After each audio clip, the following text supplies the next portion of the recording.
is very substantial, because it put an end to a protracted war. And then when the Bangsamoro government was established, finally in March 2019, that's another big milestone. Why? Because it signals already the start of the implementation of the BOL. 17 years of negotiation since 1997 is not a joke. So, 20 years of negotiating peacefully, patiently, with the MILF and the government is actually one of the milestones also. So that led to the Bangsamoro Organic Law and establishment of this Bangsamoro government. So that's probably one of the milestones that I could say, the end of war, the start of peace and peace building. We have enacted, I think, 70 legislative and I would like to mention only, first of all, the parliamentary rules and procedure that is necessary in order to move forward. We have approved our parliamentary rules and procedure that will guide not only the present parliament but the future regular parliament. Now, of course, as mandated by the Bangsamoro Organic Law, we have already approved the transition plan submitted by the Chief Minister. This is a mandate. Today we have approved the Human Rights Commission Office. It's already law now. Of course, the 2020 expenditure program, we cannot move without the budget. So, I would like also to mention the Attorney General's office, who will act as counsel for the government. And we have just approved the socio-economic planning system. We have also enacted a law creating a women's commission. Nagawa natin na maalis yung 8,000 ghost employees. So, malaki na yun sa amin na medyo nabawasan yung mga corruption. Pati sa normalization comes transformation. Transforming the camps into a peaceful and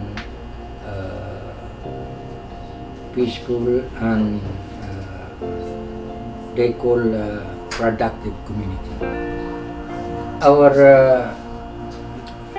program there and projects are social infra, livelihood, and we have the arts alternative learning system, of which this alternative learning system is the best among the programs, because our people in the camps, most of them do not know how to read and write. So our focus there in the camps, so they were able to read and write numbers, so they can now go down and can read the signs, the different names of such store here, such mall, and then they can also earn their livelihood. So una ko pong pinasa ang bills natin, batas natin sa Bangsamoro. Yung Sultanate po ay malaki ang may tutulong nila regarding sa mga rido. Pangalawa po dun sa Sultanate, yung livelihood program po. Una po yung naginawa natin na resolution bill na sa mga pagerte po natin ay meron po sila mga utangan o pwede sila mag-business para sila po ay makareaksyon man na para sa pamumuhay nila at para din sa Bangsamoro. my office, the first thing that we did is to draft a cabinet bill creating the Office for Settler Communities as provided for in the BOL. So far, it has passed first and second reading in the Parliament. Another thing that we focused on are the concerns of the orphans of war. Now that I am with the Parliament, I passed the resolution creating an office for the widows and orphans of war. So it is referred now to the Office of Ministry of Social Services. And corresponding funding was provided. Kung masabi kong isang milestone sa side namin dito sa office na isubmit namin yung aming IPLO kasi isa doon sa priority eh. Kaya nga lang, ito siya hindi pa talaga na-deliberate sa plenary. Isa mahalagang yun kasi ito yung pinaka talaga dream ng IP na magkaroon ng batas similar doon sa IPRA na kumikilala doon sa mga rights na nandyan sa Bangsamoro Parliament. So yun yung magpapatupad nun, yung batas na yun, yung IP nun. That we could say is that we have advocated for women, and because of that, we are one of the principal authors of the Bangsamoro Women Commission. Our office has a very important role in that task because we really lobbied and pushed for the passage, not just in the Parliament but also in the government itself. So we are happy that we successfully hurdled the challenge, and this is one of the primordial institution that has been established right next to the Bangsamoro Human Rights Commission. Milestones na iko-consider ko na may ipasa kong resolution is about Marawi rehabilitation. This is a calling for the Bangsamoro government to provide financial assistance for the Marawi siege survivors from Ground Zero. The intention is for the purpose of repair and reconstructing their damaged houses. The milestone is really having the MILF lay down their arms and sit in the Parliament, and instead of fighting the government, they're there observing the process, they're there learning how to run a government, and they are also learning all this parang one day at a time. The leadership of the MILF join the government, sit in the Parliament, and the youth now are looking at the democratic process as it may be slow. Daming complaints sa akin, but I always tell them na this is a democratic process and this is how we should endure and we should persevere. The approval of the recruitment agency is that recruitment agency act for 2020 is very significant and important for the Ministry of Labor and Employment. So isa po yun major na kompo natin sa Ministry of Labor and Employment, yung Recruitment Agency Act to regulate the local and international recruitment agencies operating in the Bangsamoro Autonomous Region and Muslim Mindanao to prevent the illegal recruitment in the area. So for me, the most significant is number one, the institutionalization of moral governance. You know, this was the first time wherein members of the Parliament were made to swear before the Holy Quran that we will do our mandates in accordance with the moral prescriptions of our religion, whether you are Muslim or Christian. The passage of the approval of the transition plan, which became the basis for the passage of the Bangsamoro Appropriations Act.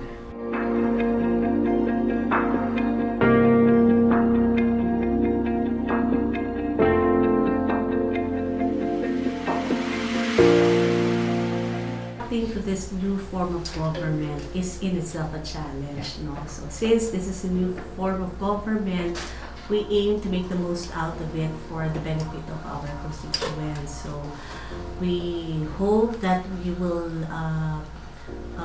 pass priority legislations within the deadline that we've set.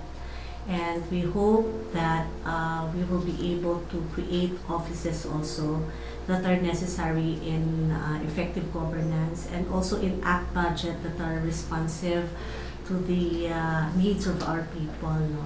And we want also to instill moral governance in all levels of bureaucracy to the public servants involved. And ultimately, syempre, gusto natin, we want to be worthy of this change which is born. Definitely, the elections in the Bangsamoro is different from the election from the national government. Sa national government, as I said, it is a unitary system.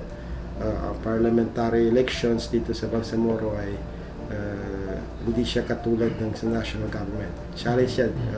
Kailangan din nating i-change yung mindset ng mga ating mga electorate, mga voters natin, kung ano yung parliamentary elections.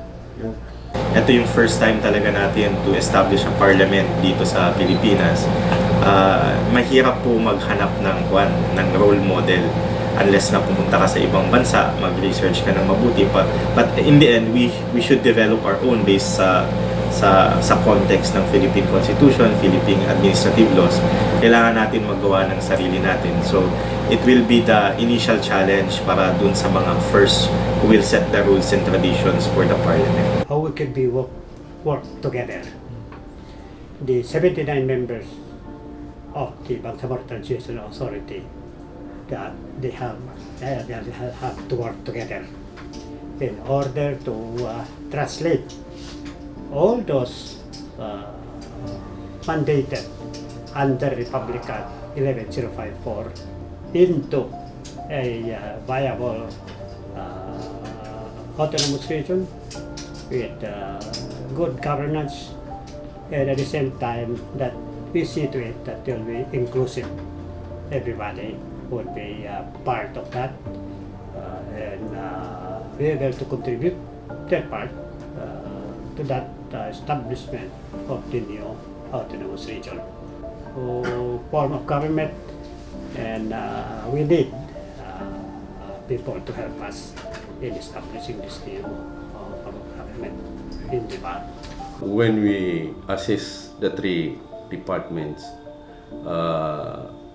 last year, I thought to myself, there are the very overwhelming challenges in handling three departments. What I did, I created the TWG from the three departments, and I lead the TWG from three departments, and we are discussing all implementations, all challenges we are facing. Actually, the challenge was how can we shift the mindset of those bureaucracies of three departments to think one ministry. Even about to end the year, they are still thinking their own departments. This is lies the challenge with me, how I can conciliate those decisions, become one as Ministry of Agriculture, Fisheries and Agrarian Reform. I think if you have very high expectations that in 3 years time you're able to address poverty in the sense na aakyat kami in all the human development indices, that may not be, 3 years may not be enough. As I said, multifaceted yung iba-ibang problema namin, at more than 3 years na kakailangan to do that. But I think if our expectation is for the BTA to set up the structure, to set up the mechanism, to set up yung human resources that will be ready by 2022 when we have the regular Bangsamoro government, then I think it's a reasonable time para po magawa namin yung ilang mga sistema, ilang mga struktura needed so that we can have elections by 2022, set up hopefully principled, genuine political parties, and change the mindsets of people so that we work together kahit na we have also competing interests, but still looking at the bigger picture. No? I think that it's a reasonable time.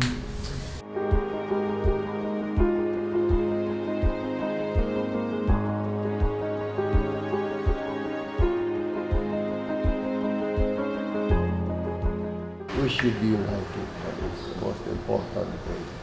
That regardless of tribal groupings, tribal differences, and political persuasions, we have to unite. 2022, I would like to see that our people will live in peace and prosperity. The vision is number one, that the people are able to elect competent and responsive leaders. So that's genuine and meaningful democracy when it is really when the people have a better capacity to select responsive leaders. But although it's more complicated than that, and that's why my vision is that there is a functioning, genuinely principled political parties, wherein people merge together and to work for the truth. Well, we will be working in the prevention and countering violent extremism in the future.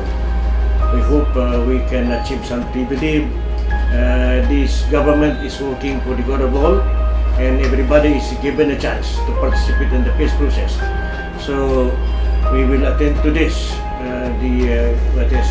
prevention and countering violent extremism, till we achieve peace and order in the area, and our rehabilitation and development spearheaded by the Chief Minister will be in place properly, inshallah. And I think the framework for the new government has been clearly defined and provided in the law.